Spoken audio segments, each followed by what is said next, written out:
fell a little bit behind with everything going on. So today we are on basically module one, still session three.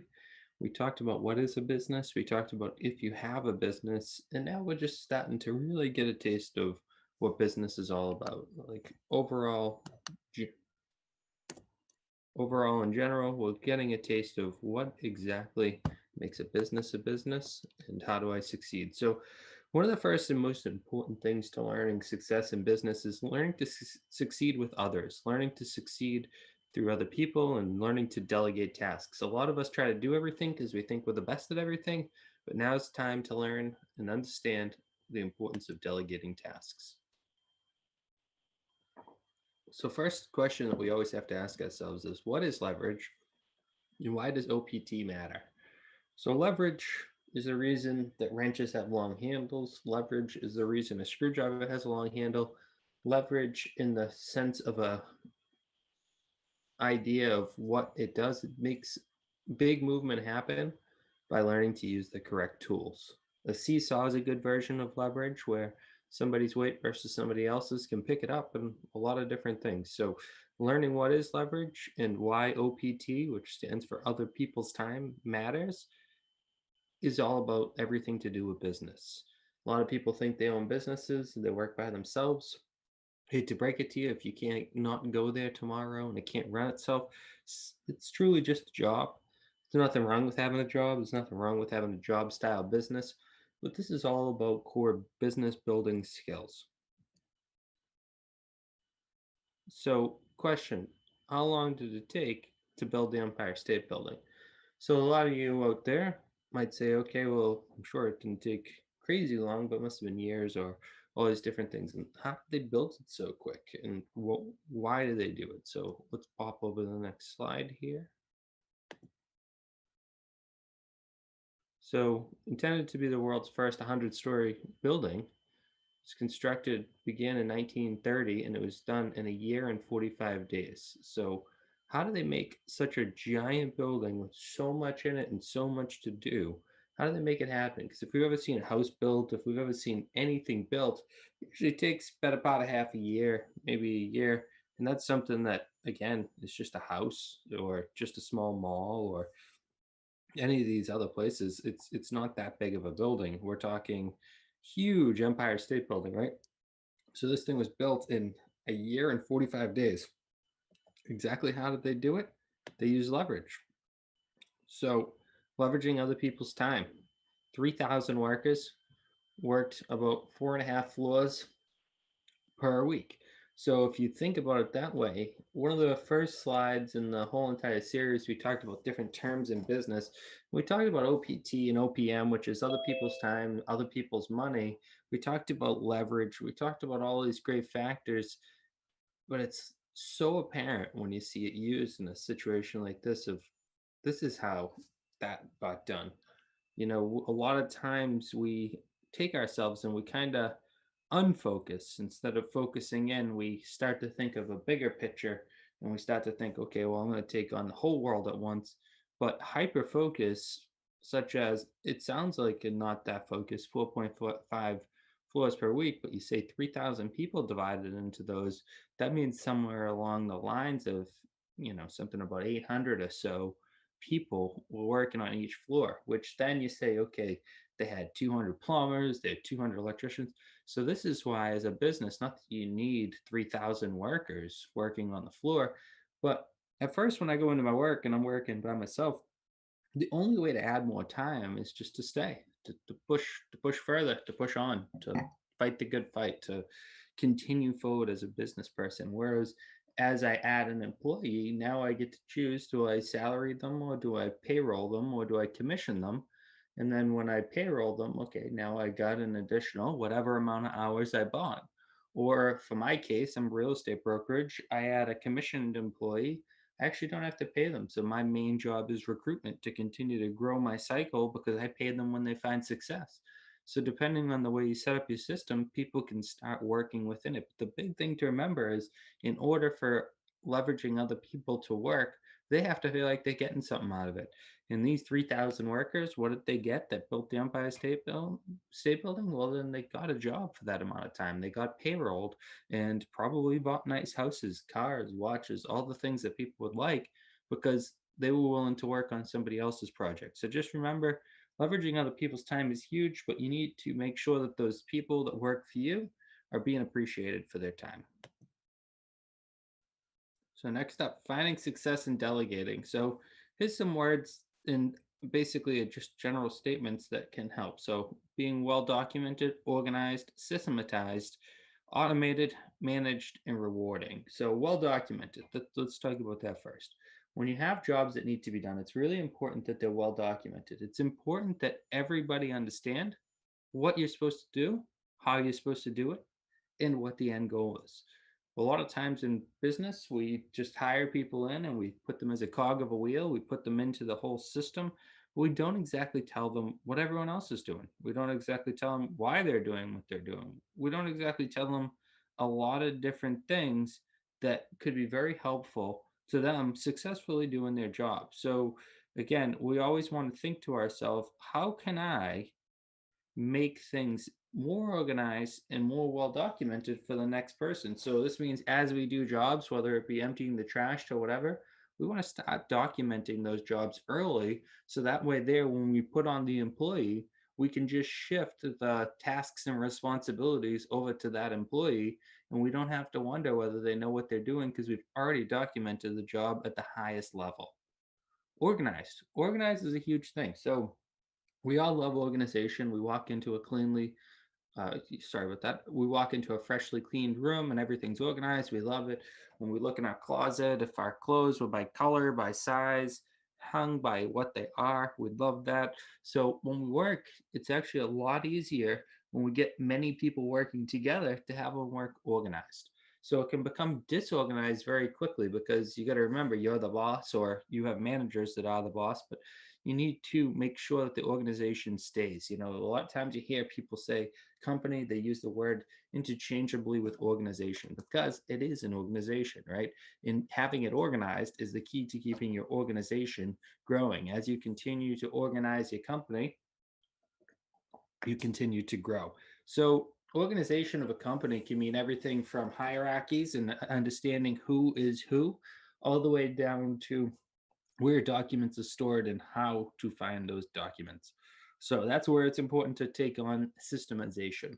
Systemization is the idea of setting up systems that make sure your business continues to run. So systems can be everything from the system that you use for email, all the way through the system you use for client management, all the way over to systems that you use on how does a real estate agent that works for Momentum Realty install a sign. So as we set up our systems and they're well documented and organized, these systems are then how people continue to find that same success we found the first time. So basically, well documented, organized, systemized is all basically coming up to the magic recipe of business, right? So how do I make business happen? So that's one of the things that you see right there in through systemization, automation, organization, well documented. So next up, automate. What is automation? Automation is the ability to take something that happens over and over again. Well, no, I shouldn't even say that. It's the ability to take anything and make it happen automatically again through a computer. So I could say to myself, when a customer visits and subscribes to my newsletter, please automatically send them this email. Or when a buyer finishes buying the house, please automatically send them a congratulations email. Or when my agent gets an accepted offer, please send the person this home fact sheet that Massachusetts requires. So automating things is a great way to take jobs that always happen and need to happen and make sure they just happen. Instead of someone having to do it, they just happen on their own. So that's a really important thing when it comes to growing a business because at the end of the day, we talked all about OPT, we talked all about our own time, we talked all about ways to expand. So this automation is one of our largest leverages. So it's a leverager. We get to say, okay, I have less physical people doing more physical work automatically. So having that set up and automating things, That's really going to save you a ton of time. It's going to continue to grow your organization. If you have a well documented, organized, systematized business, automating is just the next step. It's just making it go on its own. And then managed, I just wanted to take a brief moment to talk about because there are a lot of managers out there that are just not good.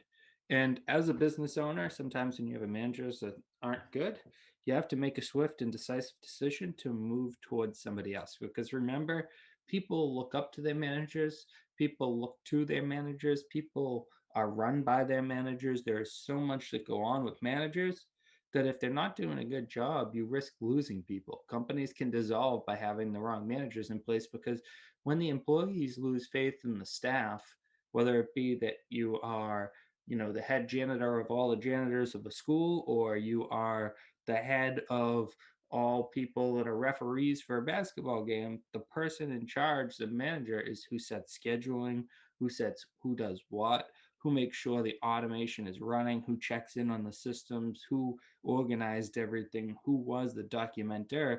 Because remember, managers, not only is their job to actively run employees, which they should be doing, and that's what you have them there for, but they also should be telling you how they're doing it, why they're doing it, when they're doing it, where they're doing it, and all those other questions. So that way, there you can say to yourself, wow, my manager spends a lot of time doing XYZ. I should automate that, or I should systematize that, or I should organize that. I'm not sure why it takes the amount of time it takes. Because remember, the manager, their goal and role should be to keep everything running smooth, but also the side goal is to keep a great core culture and everybody happy with each other at the company. Nobody feeling like they don't like somebody else. Nobody feeling like they've been picked on individually. Nobody feeling like any of that because they've been well managed. And then rewarding. Rewarding, I talked about it on the last slide, and I think it's something that you got to remember. You got to remember that people don't go to work to think, okay, well, I'm glad that I got dinner. Of course, in Uganda and other places where it's not quite as amazing as it is here in the United States, where you can go get a job anywhere, yeah, rewarding is just paying somebody. But here we have extreme competition. We have great businesses. We have, and I didn't pick Uganda. I just picked it out of thin air. So don't think I'm picking on Uganda. It could be Nigeria, it could be Ethiopia, it could be pretty much anywhere throughout Africa, and a lot of places such as Chechnya or other places throughout the EU and other places like that. So just remember that rewarding is important to think about who you're competing versus, and you're competing versus other United States businesses for the same exact employees. You're competing versus those people to get them first to in order to really just build your business. So you're not going to have managers. Oh, what is going on here? You're not going to have managers. You're not going to have all that unless you're rewarding. Okay. So next up, we have key mistakes when delegating. So mismanagement, micromanagement, disrespect, failure to trust, and improper deadlines. So I'm going to talk about each one, break them down right here for you. If you guys haven't already, make sure to subscribe to this YouTube channel. Make sure to hit the like button. If you can, ding the bell, get the notifications. We're going all the way till March with this. So there's a lot of lessons ahead. If you haven't taken the past ones, they're available in my stream. Make sure to take them down there. So mismanagement. Mismanagement is a big one.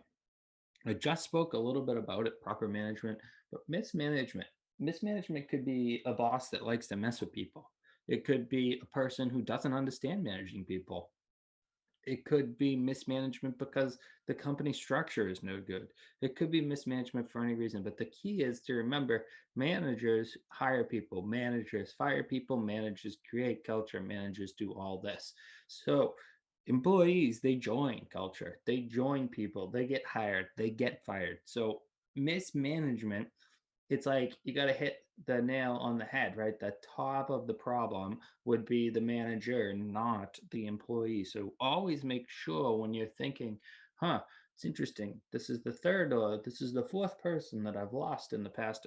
Okay, stop there and take a look back and say, what's going on management wise? You weren't losing people before, and now you're suddenly losing people. Why? And look, did you change management? Is your management up to date? Are you training your managers? Do people understand each other throughout your company? So that's important questions to ask. Micromanagement comes down to when your boss is looking over your shoulder all the time and they're always all over you. So you as a boss, if you're the in charge person, what your job to do is to build the company. And yes, yeah, sometimes you got to look in the rearview mirror. You got to find out what's going on. You got to figure out who's doing what. You got to find out how to make it to the next level. But far too often, people are just doing what we call micromanaging, which is basically looking over someone's shoulder at their computer and telling them what to do as they do it. Do not become a micromanager. If you have micromanagement problems, you really want to address them right away. Remember, I do business coaching as a profession, so love to help you if you have any of these problems. But just remember, micromanaging comes down to you hired the wrong person if you need to do it. If they can't do the tasks you need out of them, you need to get rid of that person. We always have to look at things at a full ownership level because we are the owners of businesses. People who are at the full ownership level realize that when there's failures in the chain, they come from me. When there's success in the chain, it comes from me. I learned to manage and grow my company by reading, by educating, by watching the pulse of the company, by watching everything go on. So I don't need to be there to micromanage because I got the right people doing their jobs. Disrespect. This is one that happens far too often and then basically goes overlooked. It ends up in a situation where, okay, you have somebody here that feels disrespected because of what you did as a boss. When does this most often happen? This happens often when people go and do something behind somebody's back because they don't feel like they could do it as well. Or when somebody's in the middle of a deal working with an employee and the boss reaches down through micromanagement and answers a question that the manager was supposed to. Lots of times, disrespect is actually someone trying to help somebody else, but forgetting, and it rolls and segments us into the next, but just the failure to trust the other person. If you don't have people you can trust, how are you going to build a business?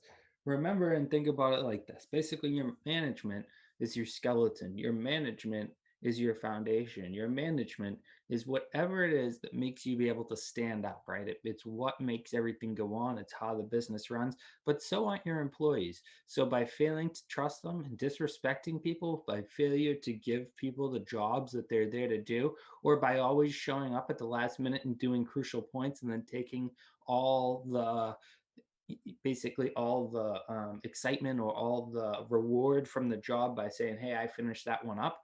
That's the type of manager, that's the type of employee that everyone gets mad at because they don't trust other people. Oh, I can only cut the tree down, or oh, I can only. No, you need to learn that everybody needs to be able to do things, or they shouldn't be working for your organization. Because if you don't think they're going to work, if you don't trust them, you need to let them go because like I said at one of the earlier ones, hire slow, fire fast, because why wait until it's an HR nightmare, or why wait till it's an injury, or why wait till it's a car accident? If you don't feel like that person is capable, then remove them from the job. You are the boss. Fire them and hire a new person. There are a lot of people in the world, like 7 billion something.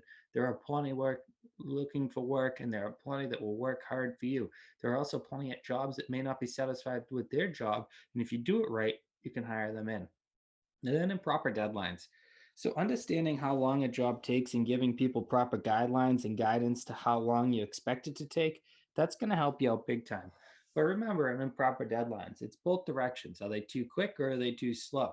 Deadlines are important because they give us boundaries, they give us a foundation, they give us an idea of exactly how we kind of just get moving, right? So we want to make sure the deadlines are there, that people are following them, and that way, as managers, we are managing them, but we have to always remember to ourselves that we do not want to set deadlines that are too quick because then people will rush through things, and we don't want to set ones that are too long because then people will take too much time.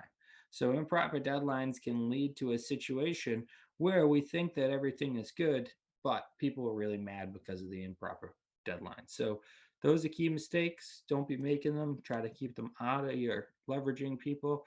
Always remember, no one goes to work looking to fail. If you find constant failure in your business, it's not your employee's fault, it's your system. The only other option is that you're not good at hiring. The sooner you own all accountability, the sooner your business will flourish. So, last episode, I talked all about the E Myth, and I said that that's a great book for the week. Guys, if you're not taking 1 to 3 books, even more a week in, you're not an entrepreneur, especially not going to go big because you need to learn from other people. This one here, Extreme Ownership by Jocko Willink, I would highly recommend. Again, you go on ShawnPatrickMoloney.com/book recommendations. I don't know if I got that all the way right, but if you just jump on my website on book recommendations, ShawnPatrickMoloney.com, so ShawnPatrickMoloney.com, you can jump in book recommendations. Again, Jocko Willink, Extreme Ownership, goes over all about how the U.S. Navy SEALs win every mission, how they go out there, don't get people killed, how they go out there and find success every single day, even though they have to hire. And you might say, "Oh, that's a Navy SEAL." Well, how do they get that good? How do they hire? How do they manage them? How do they train this ultimate employee? And it's through the idea of extreme ownership. It's through the idea of whatever you do, you simply do it the best you can. Far too often, people think, "Oh, I have to clean the trash. Oh, I have to wash the car. Oh, I have to do." You want to look at it like, I'm going to make the car as clean as it's ever been. I'm going to empty the trash so good that people are going to want to hire me to empty the trash at Gillette. I know how to do my job, because when you do your job all the way, when you do your things all the way, that's when you win. So, as an owner, as a business owner, we want to think about how to win. We want to think about how do we win every single day. So, making sure you extreme owner everything about you. So, closing statement, well, business is complex. People don't understand what's going on. Business coaches help. All right, guys, you're on this call for a reason. You guys are smart. You understand. You're trying to take your business to the next level. You're probably struggling due to COVID and other things. I'm here to help. By starting this program, you've already taken the first step, which is starting. If you follow along with this step-by-step business building workshop, you too will find massive success. So I promised you from the beginning, if you learn what is a business, do I have a business, how do I leverage, as we go through this, we're going to go step by step. We're going to go forward. We're going to go backwards. We're going to go all the way through, up and down through business. And again, if you haven't subscribed yet, make sure to subscribe, but also comments, questions, anything. Make sure to reach out to me, because I'm making myself available to you here, because I feel it's more important than ever with everything we have going on in the world, with everything that went on this past 2020 and everything that's going to go on during 2021. It's time to really make sure our business is ready for the year ahead. So make sure to subscribe to my YouTube and ask any questions. I look forward to helping you make your way to the top. All right. Do I understand delegating tasks?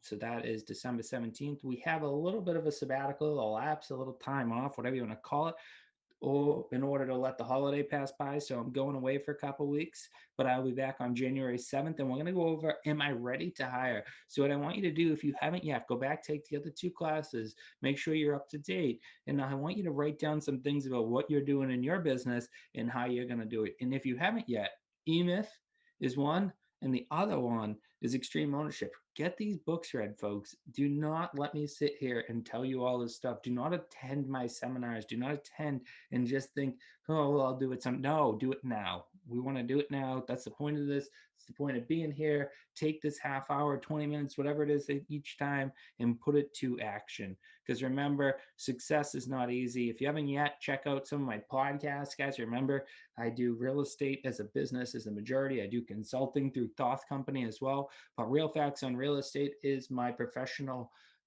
podcast. It's more about buying, selling, owning homes, and how to overall do that with people from the real estate professional side. So we're saying, okay, this is what you do to get clients. Here's what you do to work with clients. Here's what you do as a mortgage broker. But then on the other side, we have home ownership, where we talk about buying, selling, and owning a house in a homeowner sense of, what do I need to do to buy a house? How do I buy a house? Why do I sell my house? Where do I sell my house? How do I get the most money for my house?